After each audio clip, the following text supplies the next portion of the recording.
Breaking news, Hurricane Sally has made landfall as a powerful Category 2 hurricane, lashing Alabama and Florida with winds at up to 105 miles an hour. Let's take a live look now at Pensacola right there. You see the winds whipping through, the rain whipping through, hurricane force winds 86 miles an hour. They're getting hit pretty hard, George, and the storm leaving 375,000 people in the region without power this morning. And it's moving very slowly at 3 miles per hour, causing a life-threatening flash flood emergency in both Florida and Alabama. Ginger's tracking the very latest in Mobile, Alabama this morning. Good morning, Ginger. Yeah, Michael, we are still getting blasted here in Mobile, and this is the, left side of the storm. I mean, look behind me. That's the Mobile River. You have whitecaps with that due north wind. It's been just pushing it out into Mobile Bay, where they are actually seeing anti-surge. It is not anti-surge when you go to the front of this storm that made landfall earlier this morning as a Category 2 and then just sat there spinning as a Category 2. It's still moving to the northeast, and that eye is where Gulf Shores spent a long time this morning. That's where it made landfall, and that's 16 years after Ivan, by the way, which made landfall on the same date back in 2004. Now look at that. The wind gusts have been upwards of 100 miles per hour for like a Fort Morgan or Orange or Gulf Shores, but 92 for Pensacola. 74 was the last one we had in Mobile, but my goodness, tornado watch, also something we're watching this morning, and that flash flood emergency. This morning, Hurricane Sally crushing the Gulf Coast. More than 2 feet of rain already in the Florida Panhandle. Add at least winds of 80 miles per hour, and you have mayhem. Rattling this gas station awning, ripping down this stairwell in Orange Beach, Alabama. The police there telling people to move to higher ground if they can, saying that the conditions have stopped them from responding to emergency calls. Life-threatening storm surge hitting the state. This is insanity. Pensacola, Florida, on that northeast side, the dirty side of the storm. This car trapped in the water near downtown. A flash flood emergency issued for parts of Florida and Alabama. That's a lake in my neighbor's yard. Sally just making landfall as it slowly inches into the shore with record-shattering rainfall and flooding. Watch this moment when the power goes out in Gulf Shores, Alabama. More than 250,000 people without power already. There will become a point in time during the storm that we would not be able to respond. Powerful winds breaking this barge loose, slamming it into that bridge, which is now closed. A couple who chose to stay put in their beachfront home showing how dire the situation is. Violent waves crashing steps away from their porch. And we literally have water coming in the windows and the door. And he's having to hold the door shut to keep it flowing open. So although everybody focuses on the wind, I cannot emphasize enough with this prolonged water falling from the sky and pushing at the Florida Panhandle, I am really concerned about that life-threatening flash flooding. Look at the flash flood emergency that includes Pensacola, that includes Destin, Panama City, Mexico Beach, my friends there from Michael. You're all in those outer bands, so not only could you see the tornadoes, but you could see an additional 20 inches of rain. The path of the storm starts to take it away, right? Hurricanes do not like friction, so it becomes a tropical storm when it's just south of Montgomery later this afternoon. And then by tonight into tomorrow, it moves into North Georgia, dropping more than a half a foot of rain possible. Yeah, we are, Ginger. As you said, this is far from over. Want you and everyone to take care. Hi, everyone. George Stephanopoulos here. Thanks for checking out the ABC News YouTube channel. If you'd like to get more videos, show highlights, and watch live event coverage, click on the right over here to subscribe to our channel. And don't forget to download the ABC News app for breaking news alerts. There is now a flash flood emergency here in Pensacola.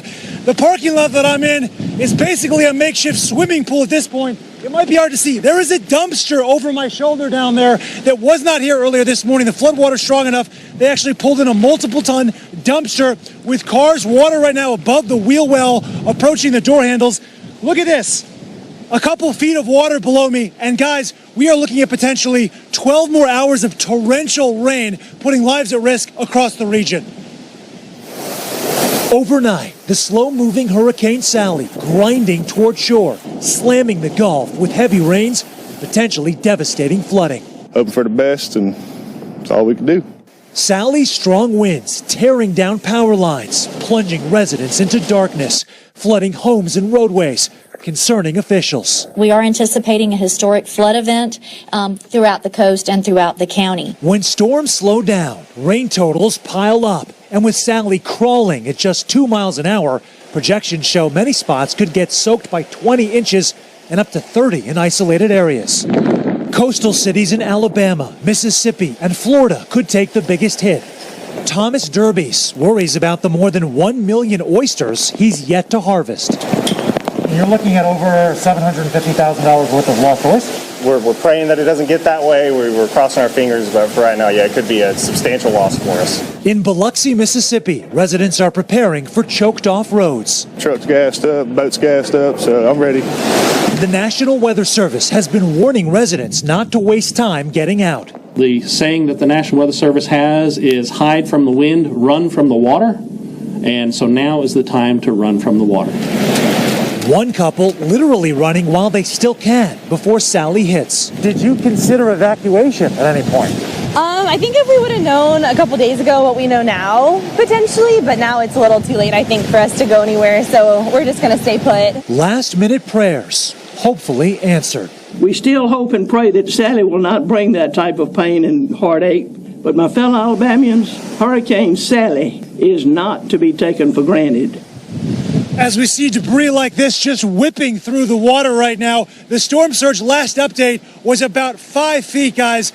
We know that Sally made landfall at Gulf Shores, Alabama about an hour ago. The last time that there was a hurricane making landfall in Alabama was 2004. That was Hurricane Ivan. Ivan was something that devastated this region. Today happens to be the 16th year anniversary of Hurricane Ivan. And water levels are rising as Hurricane Sally crawls toward the Alabama-Florida border. Experts are warning of potentially extreme life-threatening flooding. Ginger Z is in Mobile, Alabama, with more on that. Ginger, what's the latest there?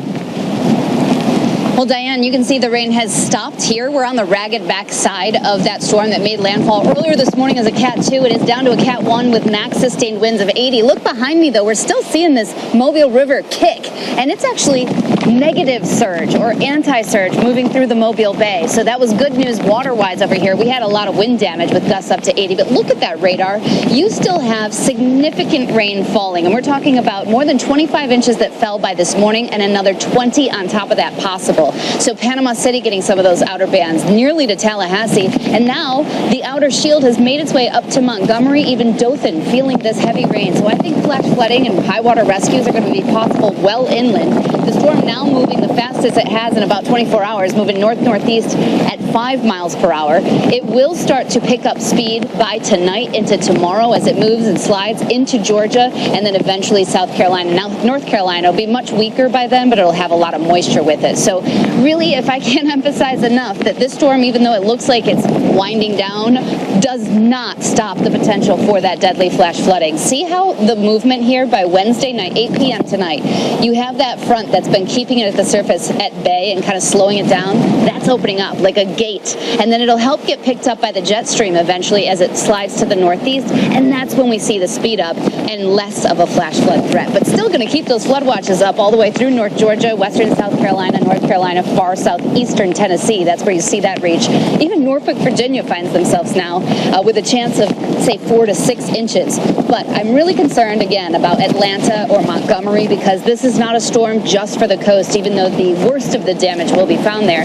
We could see an additional 20 inches before this thing moves out away from the Florida Panhandle. 20 inches. Wow. Ginger, we watched you earlier this morning, you know, bundled in the rain and the wind, even sometimes having to hold on to the railing and keep yourself on there. I know you guys are pros, but just explain a little bit about how you guys go about covering storms like this safely. I think that's a great question. It all comes from the planning, right? So we know as meteorologists how and where we should be to get the best impacts, but then to be safe. So once we're here in Mobile, for example, we parked ourselves right behind an area where I'm here and I look really, it is very windy and I'm not faking that part whatsoever, but I can take cover right behind here. That keeps me safe from debris. My crew, if Jimmy behind the camera, who's been a warrior this whole morning, will turn around. Jason's holding the cables. They are more protected by this parking spot. Kay is doing the audio. And back in the way back, you can see the satellite truck. we knew that this storm here in Mobile would have northeast to southwest winds. So we positioned all of us to have this major brick and cement building protecting us. And that's how we make those types of choices. Believe me, I got 2 boys and a husband at home. They would kill me if I ever put myself at risk. That is never what I'm here to do. Definitely not for my crew. And fortunately, I've been chasing every storm from Katrina on. So I've had a lot of experiences.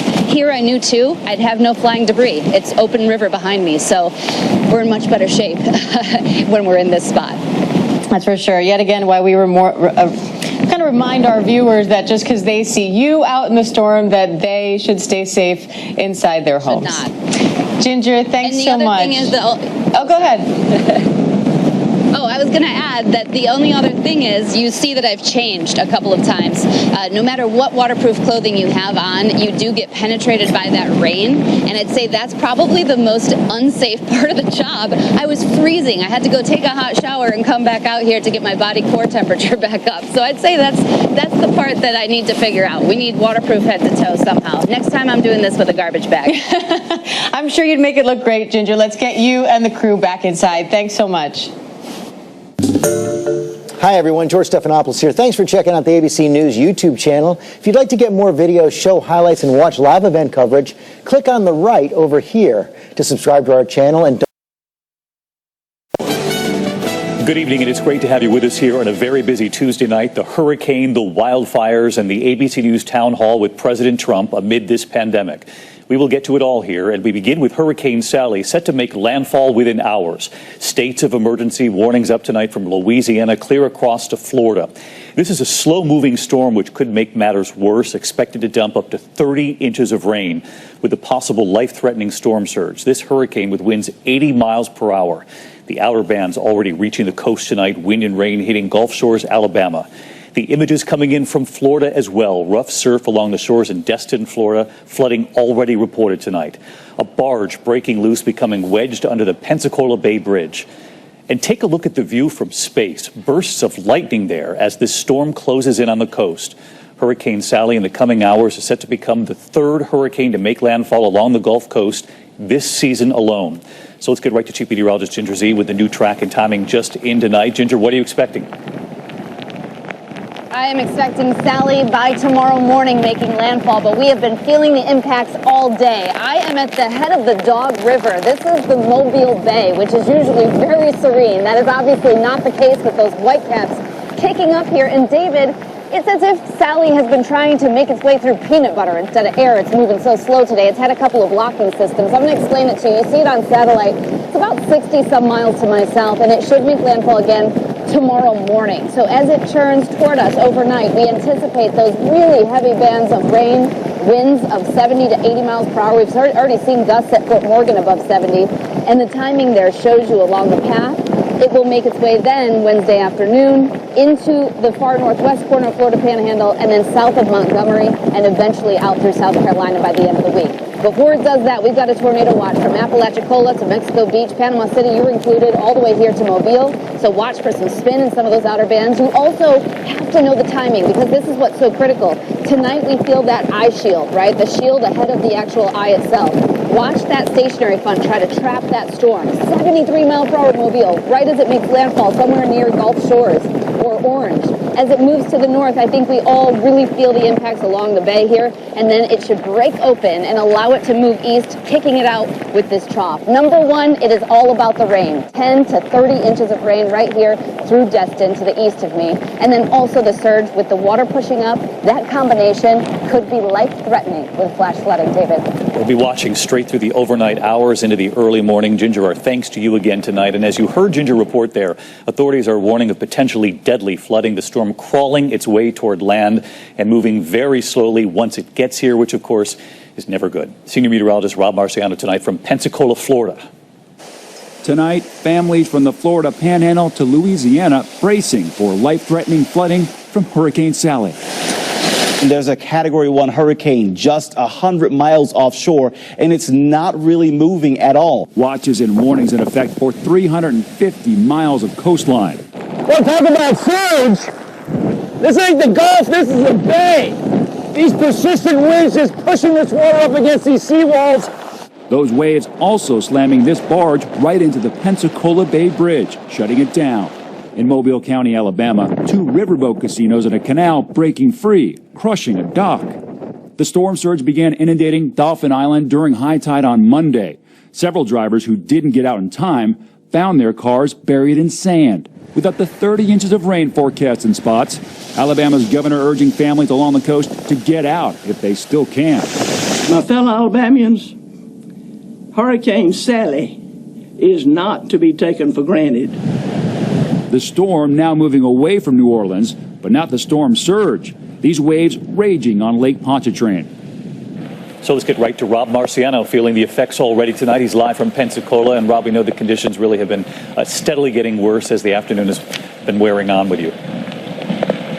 Oh, absolutely. Matter of fact, David, the last hour, it's really going downhill. It was manageable before, but now we're getting wind gusts that are approaching hurricane force. Look at the action off the bay here. We got waves 6 feet, and this is low tide. Want to show you some of the numbers as far as what wind gusts we've already seen are seeing right now. Over 50 miles per hour here in Pensacola. Over 50 miles per hour in Pensacola and Mobile. Already a wind gust measured over 71 miles per hour, and the strongest core of those winds has yet to come on shore. That will be 6 to 10 hours from now when water here will be at high tide, so it will be even more dangerous, destructive, and life-threatening. David? And as we look at you, Rob, here live tonight, that's the eastern side of the storm, the dirty side of the storm, as they call it. You're already feeling the effects, Rob. We appreciate this. Stay safe with the crew there, and we'll continue to follow it into the night. In the meantime... Hi, everyone. George Stephanopoulos here. Thanks for